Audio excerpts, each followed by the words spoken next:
So, Matt, you are taking the lead on this one. With gusto. With gusto? Yes. Welcome. But first, we gotta kick it. Let's hear it, man. I can't do it. I'm just going to sit here and wait. Anyway. Welcome to Hardheaded. Welcome to Hardheaded podcast. I'm Matt Amos.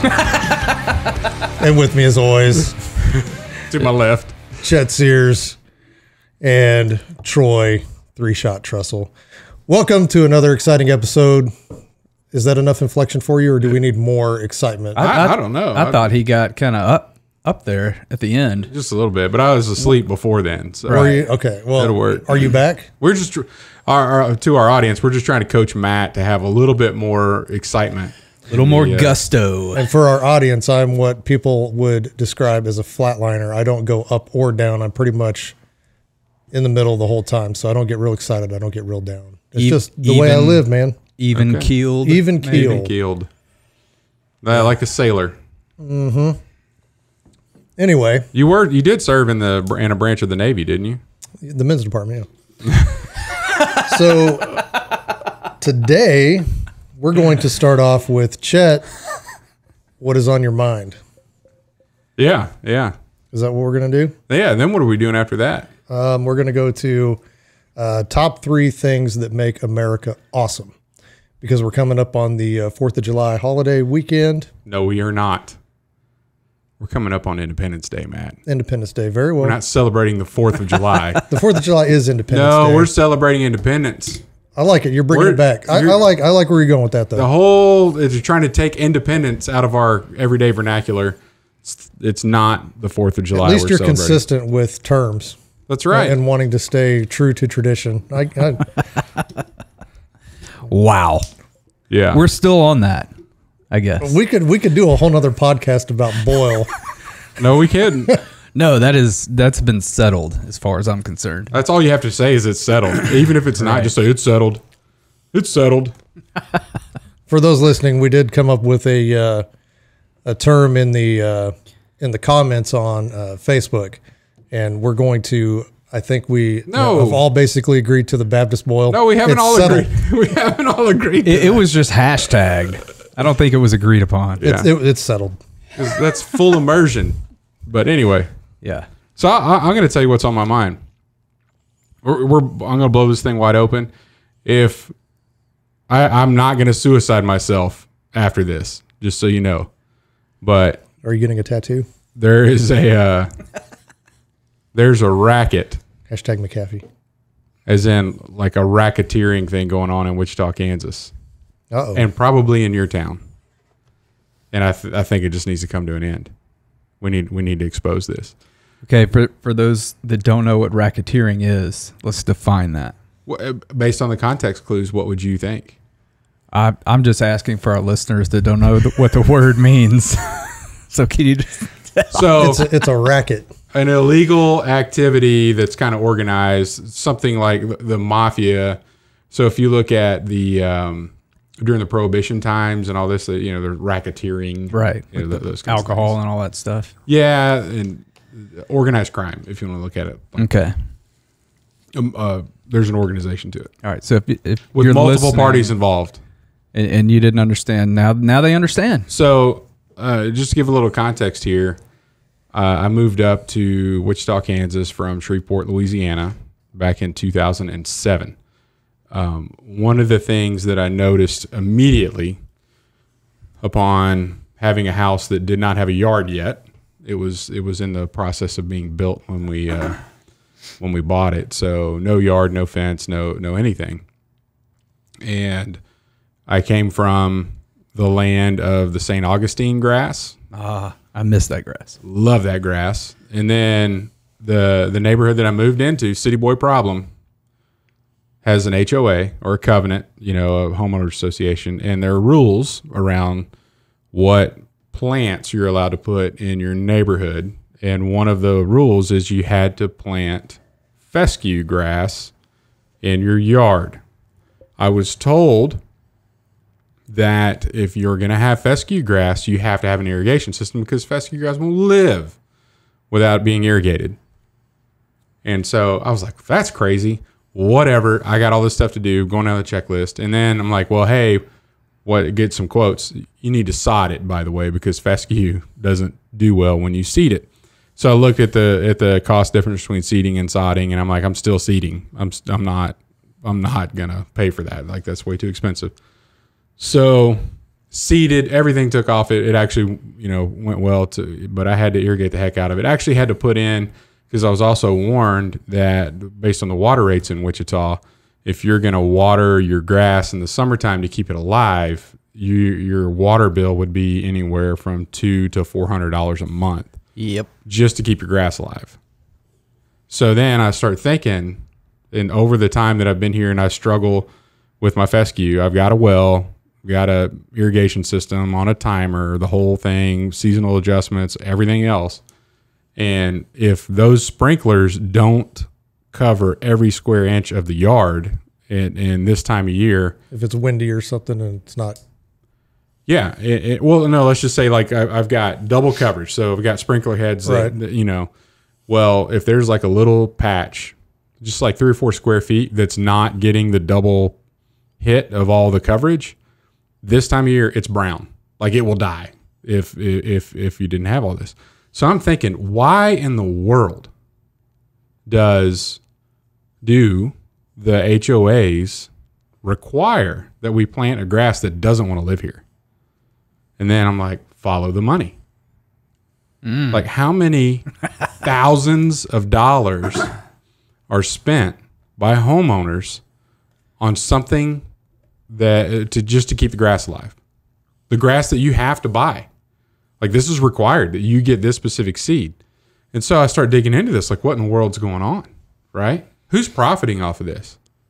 Like, so the HOA doesn't make money off of this. That, they're like, oh no, that's so.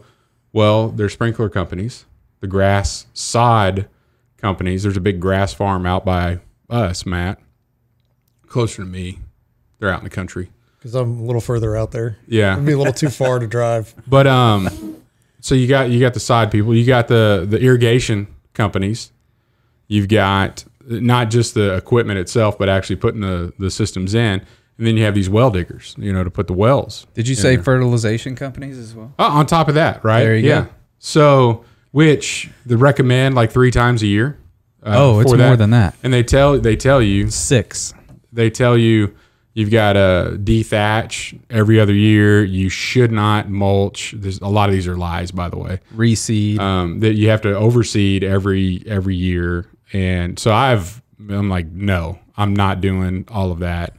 I'm not, you got to blow your sprinklers out in the wintertime so they don't, So if you start racking this up, we're talking thousands of dollars, a lot of thousands of dollars when you set up a yard. And then hundreds of dollars, thousands if you're watering off city water every year just to keep fescue around. And this is not what we should be doing. Like, if we're about this water conservation, then the people of this town should rise up and say, fescue's out.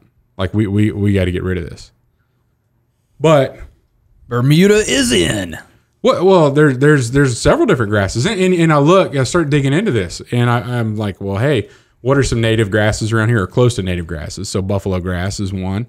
You look at one that's not native, but so Kansas is in a intermediate area. It's not north and it's not south. It's right in the middle. As far as the USDA hardiness zones are, it needs an intermediate grass, the one that is either a cold tolerant south grass or a heat tolerant north grass. So they have selected the heat tolerant, air quotes, northern grass, which would be the fescue, in hopes that your yard looks better in the fall months because it stays greener longer.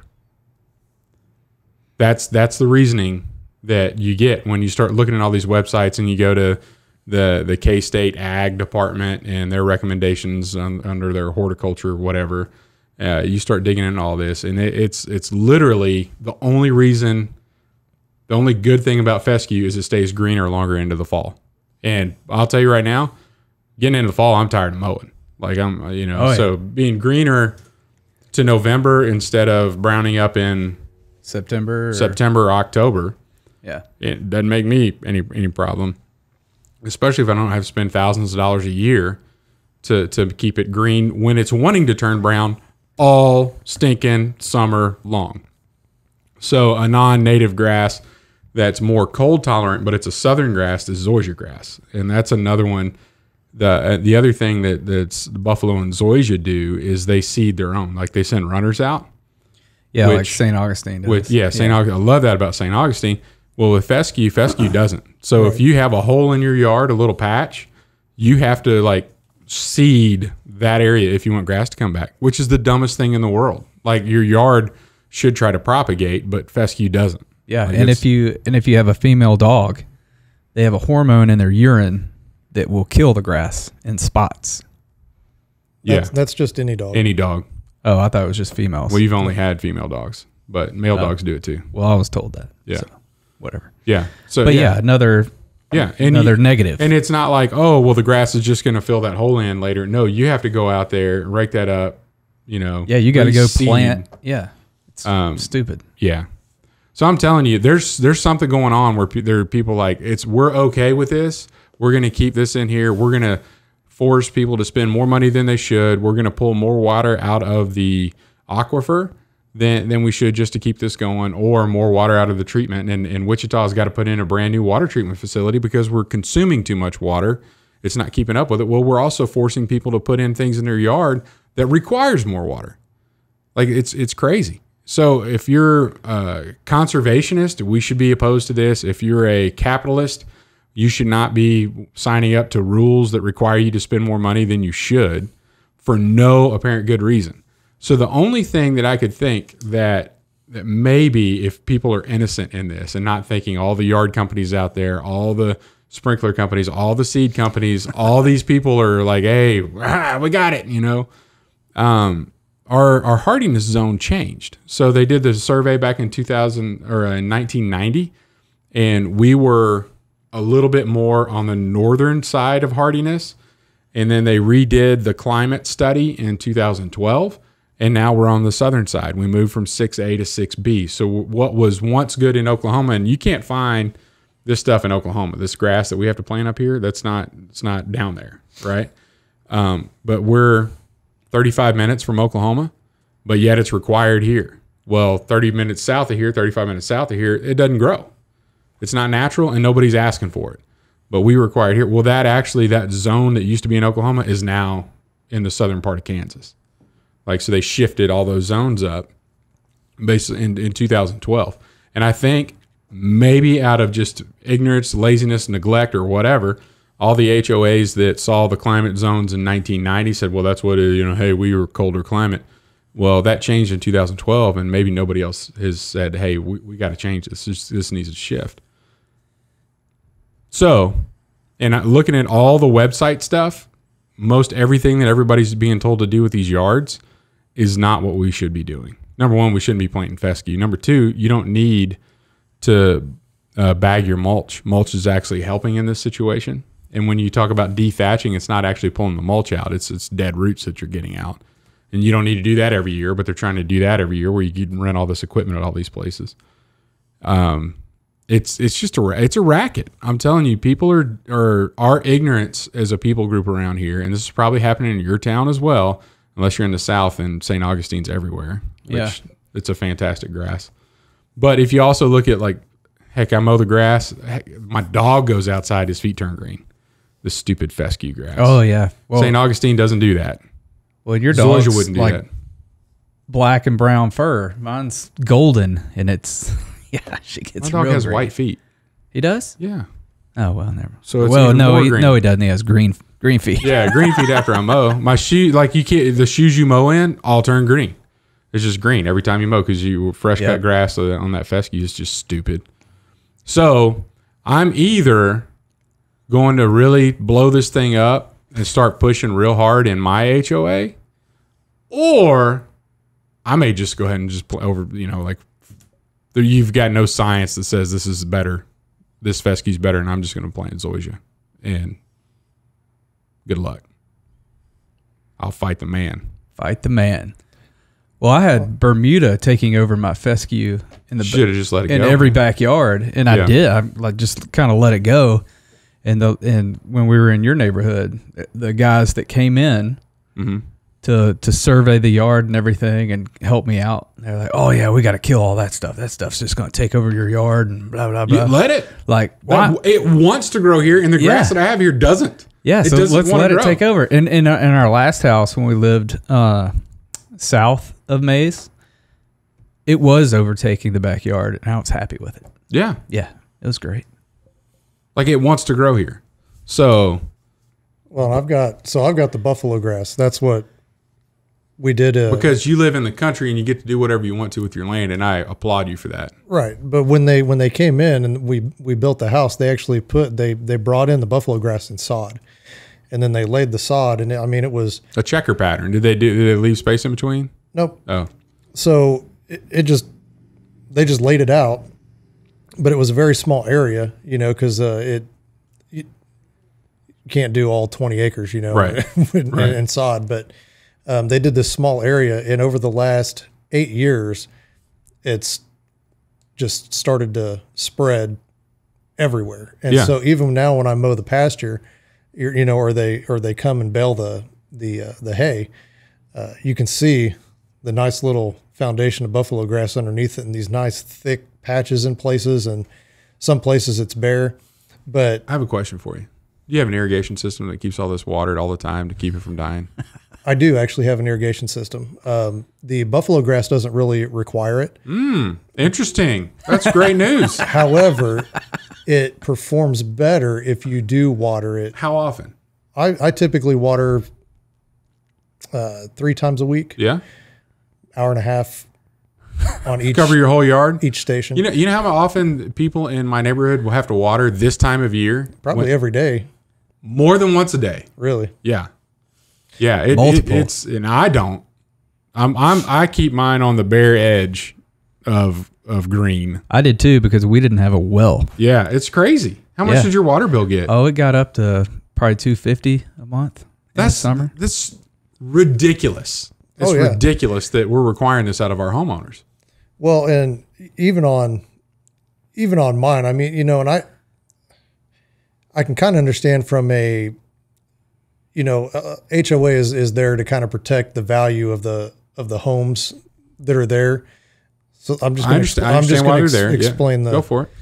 And so explain the difference for buffalo grass, because buffalo grass doesn't actually even green up until about June. So, while your grass starts greening up maybe in April, May, you've got a real nice stand of grass that just, beautiful green, looks great. March. It could be March, depending on when, because everybody in my neighborhood's like, don't turn on your sprinklers yet. Don't turn on your sprinklers yet. Don't. And then there's one guy that's like, oh, I'm really excited about, I got some New Balances and I'm going to go out there and mow the yard. Green them up. And then they're like sprinklers, and then everybody else is like, oh, crap. Oh, here we go again. Yeah. Well, and so, for mine, when we get to that April, May timeframe, like last month, that's why I went and bought that new mower, is because my grass doesn't grow, but the yellow clover, all the weeds, everything starts growing. And so for buffalo grass, that's actually when you would do your, what do you call it? When'd you turn your sprinklers on though? Oh, I didn't turn those on until everything already greened up. So 2 weeks ago, maybe. Yeah. So you can force that to happen a little bit sooner if you wanted to. Force what? The greening up. No, it's all based on temperature. It's all based on the ground temperature. Okay. So that's a lot to do with water on the land temperature on the fescue. Yeah. But the brown, it's actually an amber colored. Your dormant, the buffalo grass dormant color, and the dormant color for fescue is like a muted tan, not attractive brown. Right. And there's a lot of folks that are like, the winter Bermuda actually looks pretty good. It's not green, but it looks good. Like it's not just a brown. It's more amber. It's got some color to it. It's just not green. Yeah. Well, and there's places in my yard, and of course, I mean, the reason that they did buffalo grass on mine is because of the soil that we have. The soil out of my place is terrible. It doesn't grow anything. Matter of fact, I was like on the portions that weren't sodded, that still hadn't filled in, that were, still red dirt 8 years later.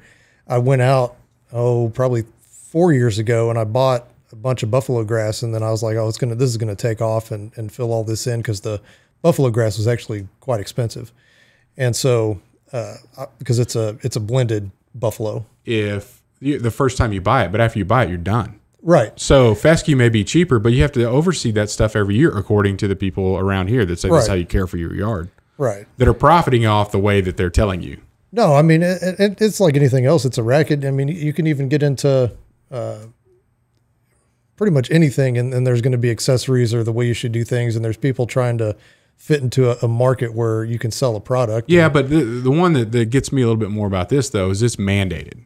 Right. This we live in America. We're coming up on Independence Day. That's right. So we should be able to be free. But to your point on the color, so that's an argument against buffalo grass. Zoysia greens up faster than fescue. So and it's even more expensive. Yeah, but it's a one time and you're done, and it grows. It propagates itself. If it takes. And it will. You don't even have to sod the whole thing. You could actually put plugs out there and it runs.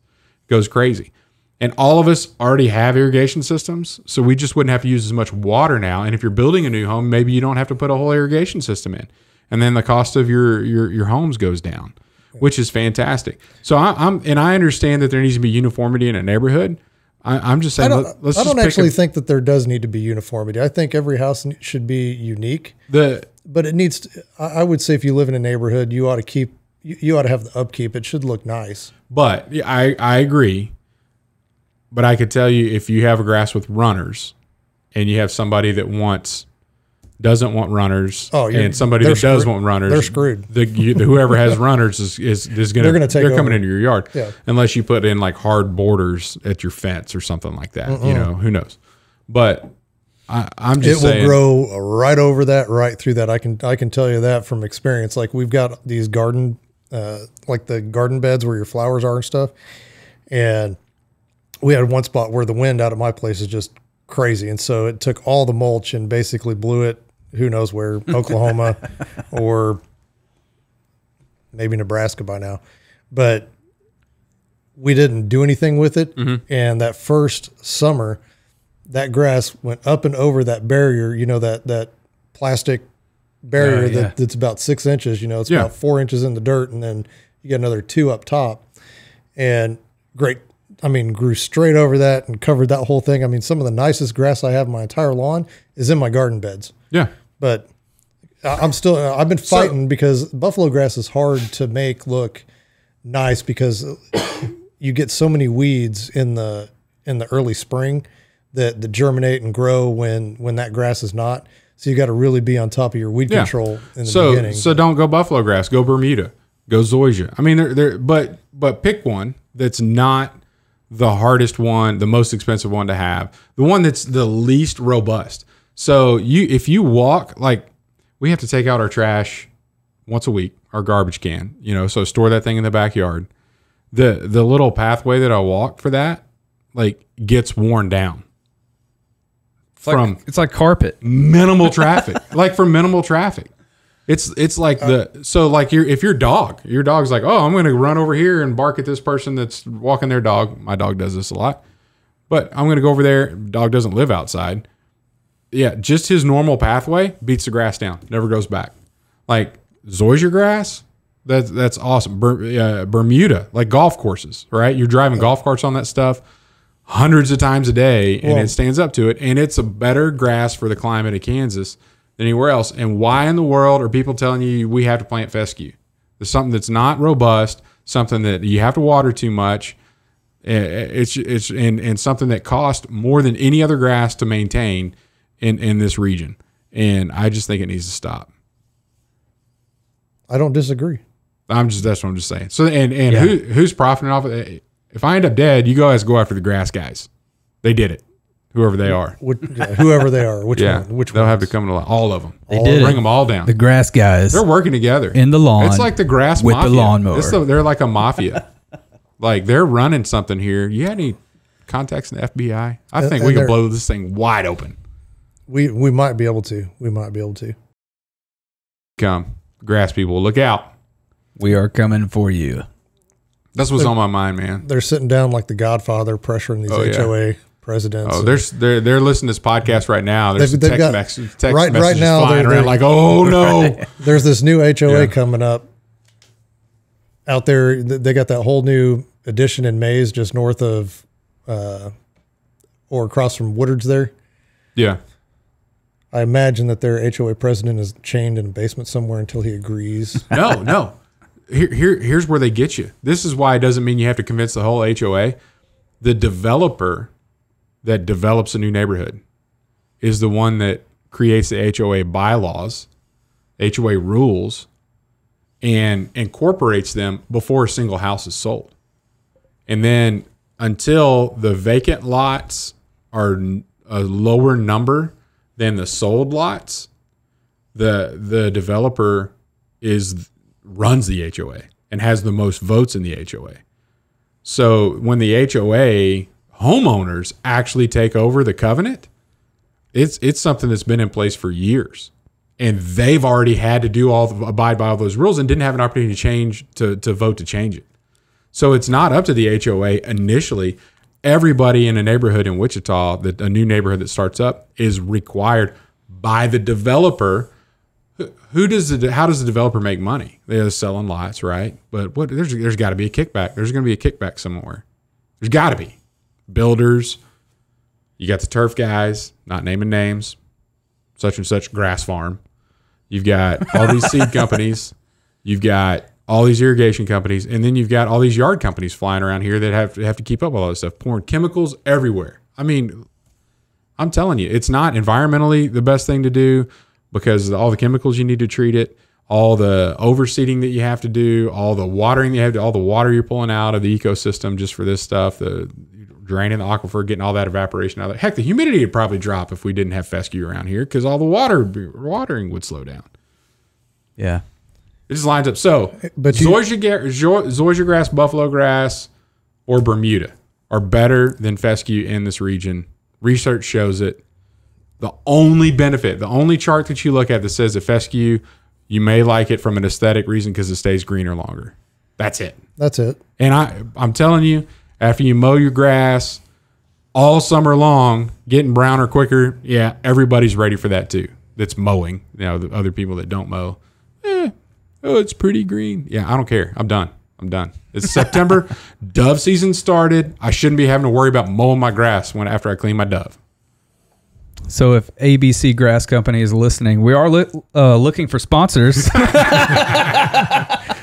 Only if you come at us with buffalo, zoysia, and Bermuda. Yeah. Come at me. Chet will pitch any one of those grasses. Hey, and if Pennington seed, if you want to get some zoysia numbers up, give us a call. Love it. All right, let's take a quick break before we jump into our top 3. This episode is brought to you by Admiral's Pennant Beard Oil. Visit admiralspennant.com for all your beard oil needs. Yeah. That's what we use. That's what I used to use. You need to grow it out. I should. Are you going to do another fall beard? Possibly if I go duck hunting. But if I do, I'm going to use some Admiral's Pennant. That's for sure. You get that right. Where do you get it, Matt? I think you just told him. admiralspennant.com. That's right. www.admiralspennant.com. And it comes with a nice letter from the owner. Yeah, every one of them.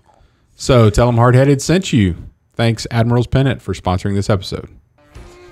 This commercial just smells different. And we're moving on to our top 3, which today's top 3 are the top 3 things on your list that make America awesome. I was going to say make America great. No, but awesome. This is an unaffiliated top 3. There are no affiliations with this. No endorsements of any individual or slogan. Matt, why don't you lead us off with your top 3 awesome American making things? All right, the top 3 things that I think make America awesome. I'm going to start with number 3 is entertainment. All right. We're probably one of the most entertained countries in the world in regards to movies and music. Because across the world, Hollywood, love them or hate them, makes phenomenal movies. They capture your attention, that allow you to kill time. They kept me company overseas multiple hours. Yeah. When there was nothing to do, watching movies, listening to music, entertaining myself. I would agree. So that's... And music. Yeah, well, that's what I said. Yeah, I know, but that's not Hollywood. But our entertainment industry is large, and there's a lot of good talent that makes some good songs that I like to listen to, make some great movies that I like to watch. Yeah. So I would say that would be number 3. Okay. Number 2, our Constitution. And what's that? The way that the founding fathers for our listeners, that's they may not know what that is. That's a document. It's not just something that you do in the morning. Are you okay, Troy? Can we move on? Did you take your Constitution today? Yes. Okay, tell us why. Tell us. Well, it's amazing to me that document, as old as it is, the founding fathers had the forward thinking on that document to cover everything that was happening then and that is happening now. Mm-hmm. And we've made some amendments to it over the years, where in regards to voting, in regards to was in the Constitution on how to amend it because they knew exactly. I mean, the whole it is an ingenious document that they came up with, and I mean those guys are just. I think they were just on a different level of playing field than the what we currently have leadership wise. I just don't think that those. I think those people are out there, but I think that they're.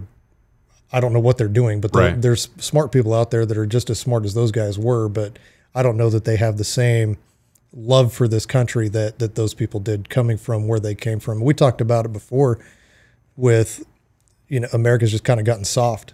I mean, we came over from some, hard times and came to this country and overcame a lot of things. And those guys went through it and they said, hey, this is the way it needs to be. We've seen it, because nothing really has changed today that wasn't happening back then. It just different ways, different ways in which those things are happening, but they're still the same.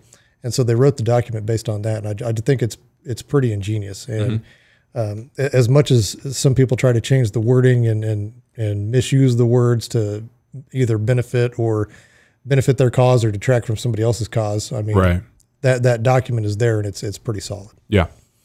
So I think that makes us different also than pretty much any other country out there. That How are you going to top that? That's your number 2. How am I going to top that? The people. Okay. People of this country are the number one thing that makes this country great, because we all believe in that idea, or we should all believe in that idea. And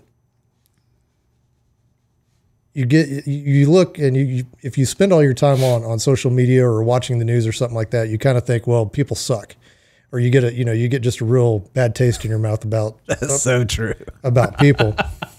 How dare you? No, it's social media has a negative effect on people, and there's so many negative stories that's really what you're filled with, and the positive stories only get 1 or 2% of the time. I mean, even when you watch the news, you'll spend 30 minutes watching the news, and the last 5 seconds is, oh, here's the positive story, whatever, 5 seconds of a positive story, when there's 30 minutes of positive things that are going on instead of the negative. Well, and even if you see a bunch of positive things, then you can start getting negative thoughts like, well, why am I not having that life? Or, so it can work both ways. Yeah. But the people are really what make this country great. And I've had the good fortune, I guess, to, with my injury to travel around the country and meet a lot of people. And I'm always impressed where I go. It's just like, man, these people are so great. I don't understand, like going to someplace like, LA or New York, and it's like, oh, these people are going to be, rude. They're going to be, you have these preconceived notions from what you see on social media or stereotypes that have been given. And when you meet those people in person, it's exactly the opposite. I mean, they're, phenomenal people. And I think that there are so many good people out there, and there are actually so few really bad people that if we just, again, focused on the good, we'd be better off. But it really is the people that make this country great. Yeah. And it's those same people that are the reason that I'm here today. So yeah, that would be my number one, the people. Cool. All right, Troy. I like it. All right. So my number 3 kind of goes along with people, and I just used the word culture. Mm-hmm. There are just so many varying degrees in this nation of culture. And where I'm from, Louisiana alone, in northern Louisiana, you have a completely different culture than you do the middle of the state. And then if you go all the way down south, it's even more of a different culture. All good things. Mm-hmm. You don't have to travel far in this country to find a different culture. Yeah. Which I like that about this country. So you can drive 6 hours south of here, be in Texas, and it's a completely different culture than here in Kansas. Right. Yeah. A lot of arrogance down there. They're the biggest. I've always said everything's bigger in Texas, including the egos. Very true. Now, see, that's just one of those stereotypes you need to get rid of, Chet. I've been to Texas. Me too. Yeah. We'll just leave it at that. Yeah. We've all been there. Yeah. Number 2 is opportunity. Yeah. Yeah. The opportunities in business alone I feel like they're endless. I mean, because if I wanted to start a new business tomorrow, I felt like I could make something of it. Even if I felt like I couldn't make something of it, I could go out and do that. Still start it anyway. I could file an LLC and get going and start a business. Yeah. So opportunities are endless in business and other things. So, and then number 1 is freedom. We are, by and large, still a free country. By and large, you bracketed that. Well, I mean, I'm not going to go into some of the freedoms that we don't have, because there are some things, some laws and rules that we have to abide by. But for the most part, this is still a pretty free country. Mm-hmm. And that's what makes us great. Or excuse me, that's what makes it awesome. Totally. Freedom to do a lot of different things that other countries don't have the freedoms to do. All right. Yeah. I like it. That's my top 3. I'm going to go with number 1. Okay. I'm going full bore in. All right. So I had freedom as well, but along the lines of our founding principles. So if you get back, and this kind of ties in several things that were brought up, freedom in general, but our freedom is not founded on what the government allows us to do. Like if you go to our founding documents and you look at primarily the Declaration of Independence on why we were doing what we're doing, and then you look at the Constitution itself, which is actually limiting government. So most all of our laws, the laws, not ours, most all the governing that took place around the world, especially at the time when this nation was founded, was literally saying this is what we allow our citizens to do. And our Constitution is written around this is what the government is allowed to do. Like they should be completely limited other than in these areas, right? And which allows so the people are like, hey, go pursue happiness, don't hurt others, right? That's literally the principles that our founding fathers had, which were absolutely found fantastic. So, and and well thought out as well. So I think that's really, really important. And so much so, and Matt, to kind of follow up on a topic that you had, freedom's one thing, but the way that our Constitution was written, the principles that it was written upon, it made us different, not just free. Because any of you want to guess what nation in our hemisphere was the second to gain independence from any other monarchy that was out there? It's okay. You're probably not going to know. I have no idea. Are we going Western or Northern? Western. Western Hemisphere? Somewhere in Central America? Haiti. Haiti was the second, and it was actually in the 1800s. So 1770s for us. Haiti was in the early 1800s, and they declared their independence from France. And I've been to Haiti quite a bit. And freedom from the monarchy of France and our freedom from British rule that didn't result in the same nation, right? So the principles that we were founded on wasn't just we need freedom, but we need freedom and we need limited government.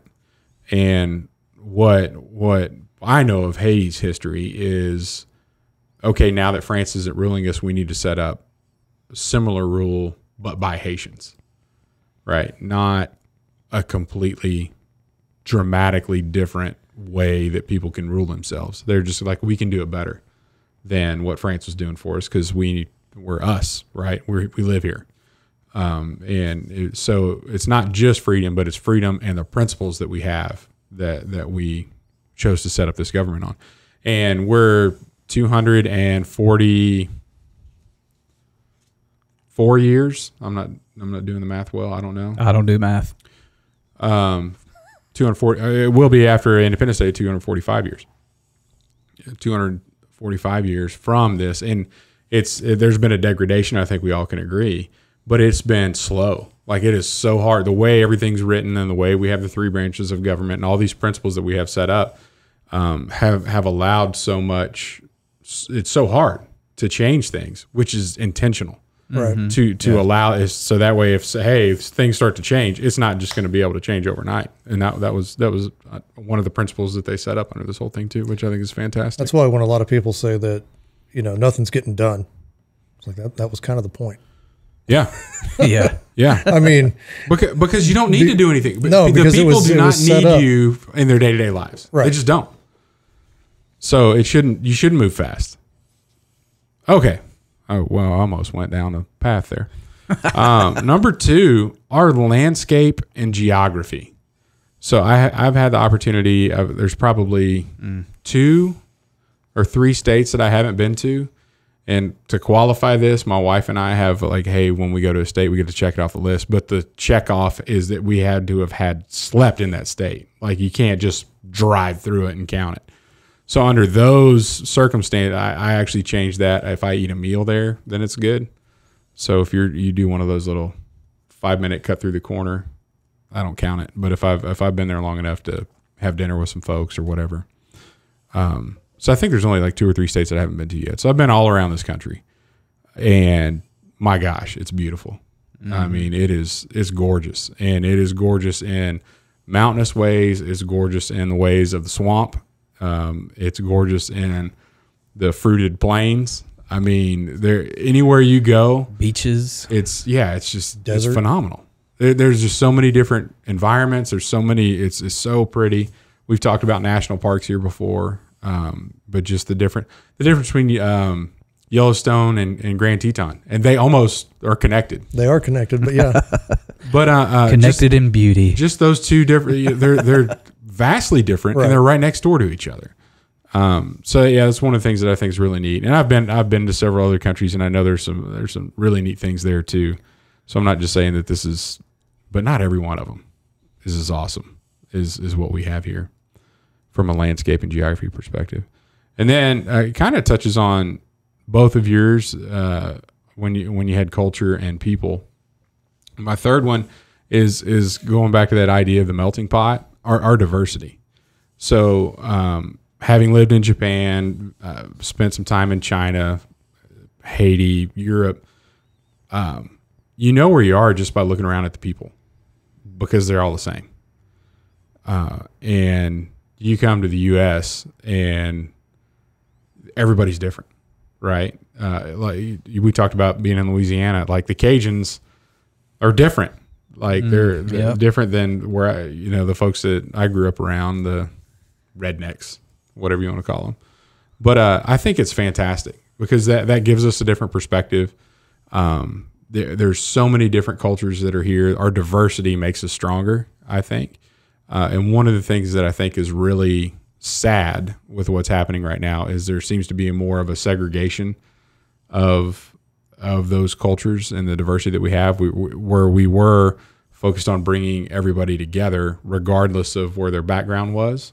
It seems like now that's all that everybody wants to talk about is how we're different. And I'm a big fan of the differences that are there, but coming together, and those differences, different opinions, different experiences, different cultures, different backgrounds, getting to know those people and learning from it, and then making us all stronger because of it. And I think that's fantastic, and that's a really neat thing. We talked about this when I was in college, but initially the sentiment was we need to be a melting pot where everybody comes together, and then we have this unique, well-flavored melting pot of food. And it seems like now everybody wants to be a garden salad. Like you're going to be the lettuce, and you're going to be the the whatever else you put on salads, the tomatoes, and you're going to be the boiled egg, and you're going to be the mushrooms. The bacon bits, black olives. But I'm thinking, I really like that melting pot idea of all the diversity coming together and creating this really unique, and it is unique. You go around the rest of the world, and things are a lot more homogenized, right? And our country was founded on everybody coming together, and all the differences coming in and having one idea to go pursue happiness and not hurt other people, start that business. Absolutely. So yeah, that's my number 3. I went 1, 2, 3. I did that just to upset Troy. No, it's okay. Our listeners there's some of them out there that probably like it the other way. That's okay. And I mean, I'm not going to run you off because of that. Yeah, I'm going to stick with things that make America awesome. Because there's some things that don't. Because your whole melting pot example, it used to be that everybody's like, okay, they agreed that pot was good, and they could rally inside of that pot because they're like, man, this pot's awesome. I want to be in this pot. And now it's like, oh, this pot, it's too seasoned. It sucks. They're whatever. We need a new pot, and so everybody's kind of breaking off and kind of doing their own thing, because there used to be that one thing that we could all rally around. I don't think everybody's breaking off and doing their own thing. It's just the loud people in the room right now that make it uncomfortable for people that just want to be left alone are telling you that that's like not okay. Yeah. Right. But the squeaky wheel gets the grease. Yeah. So. Yeah. Or the squeaky eel. And if the grease is then like hot oil, like you're going to fry it. I've never had fried eel. Oh, yeah. Eel's good. Come on, man. Never had it. Come on, man.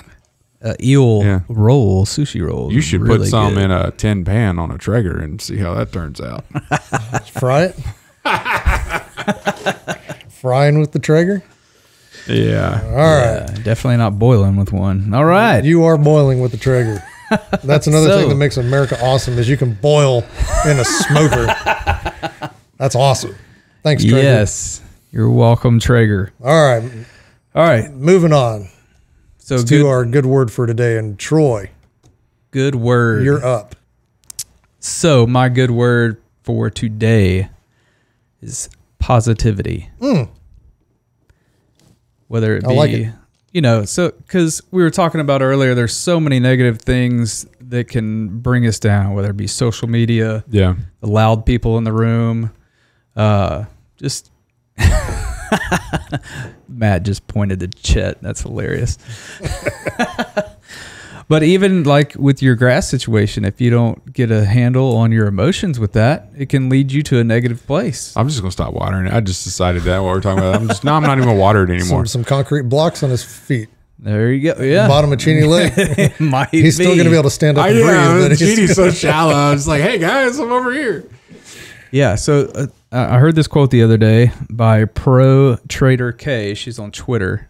I follow her because she does some nice that's her options. handle, not her name.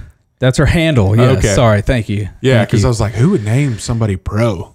And I don't know if she said this quote, but she had it. Yeah. She had it. So it says, a negative mind will not give you a positive life. I was like, man, that is really good. So if you have a negative mind, you're probably going to have a pretty negative life. But if you get a positive mind, flip it, you could have. It's almost like fake it till you make it. Right. Even if things aren't going well, if you fake being happy, you fake being positive, you force yourself to smile, which you talked about in a or was that you? Yeah, Chet was saying when we were talking about skills for kids. He doesn't want to give me any credit for anything positive. It was all me. No. Yeah, one of you brought it up. Yeah. We're just lucky that I remembered. If it was good and I liked it, it couldn't have come from Chet. But it's the same thing. Yeah. So positivity. Focus on staying positive. Whatever you got to do. This Independence Day, focus on the positive. Yeah. Yep. On what makes America awesome. I like it. I dig it. All right. Yeah. Happy Independence Day, folks. Yeah. Be careful popping those fireworks out there. Back up, Terry. Back up. Let's not get too wrapped up in this 4th of July, and let's have some independence out there. Absolutely. And as you are celebrating the independence of this great nation, make sure that you share this podcast. Talk about the podcast with your family and friends as you're blowing fireworks up. Yeah, yeah. Or blowing up the lid off of your local, grass mafia. Start digging into that across this country. Let's save some water. So my neighbors last year, they make these not pipe bombs, but that sounds that's bad.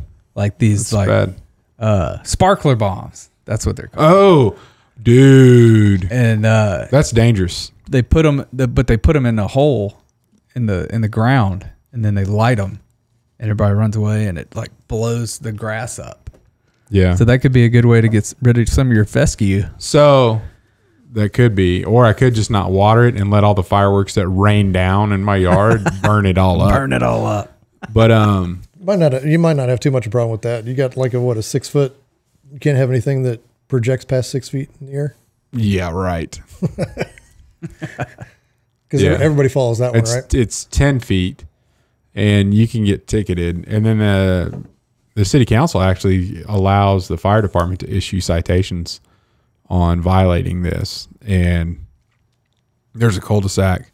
I'll tell you, that's another thing about Kansas. Like, you can only buy fireworks from like June 29th or 9th to July 5th. Like, that's the only time of year. Yeah, no like the New whole Year's, year. No New Year's popping. And people go nuts in Kansas with the fireworks. Yes, they do. So there's a cul-de-sac, like one cul-de-sac down. They all go together. I don't know, $6 or $7 grand on fireworks. And one of them is a police officer, and he's like, hey guys, partner or whoever, in the PD that's working tonight, just go ahead and show up and write me a ticket. We've all pitched in to pay for this thing. Like, we're going to violate the law, and we understand there's going to be some citations, but it's coming, and that's like one of a couple in my neighborhood that are just enormous. It's crazy. It's wild. Yep. All right. Yeah. All right. Good episode, guys. Stay safe out there, friends.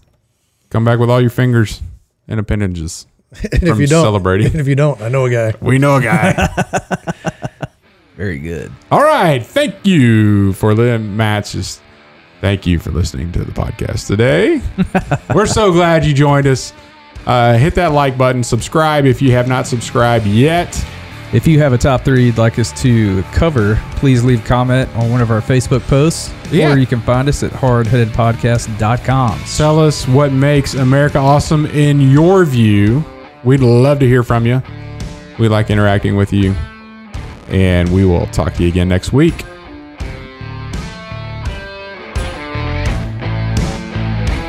Matt's waiting on It's got to drop. the drop. There he goes.